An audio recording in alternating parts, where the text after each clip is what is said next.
ધંધુકાના railway સ્ટેશનની દૈનિક અંદાજે 50 મુસાફરો વિના ટિકિટ પ્રવાસ કરવા મજબૂર બન્યા.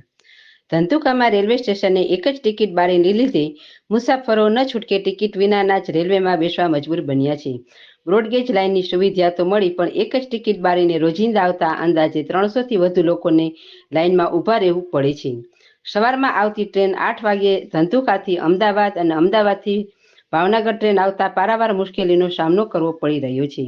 ટિકિટ બારીના અભાવે મુસાફરોએ ના છૂટકે વગર ટિકિટે રેલવેમાં ચઢી જતા હોવાથી ચેકિંગ આવે ત્યારે ₹800 સુધીના મસ્ત મોટા દંડ ભરવો પડે છે.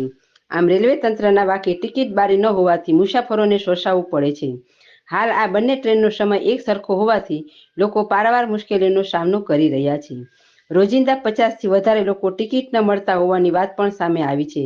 તેવામાં બહેનો અને ભાઈઓની પણ એક જ લાઇન હોવાથી મોટી લાઇન ટ્રેન આવવાના સમય જોવા મળે છે.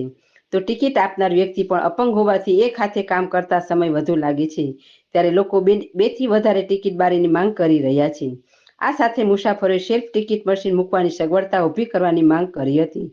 રિપોર્ટર સંજયભાઈ ઝાલા, આઝાદ મીડિયા લાઈવ, ધંધુકા.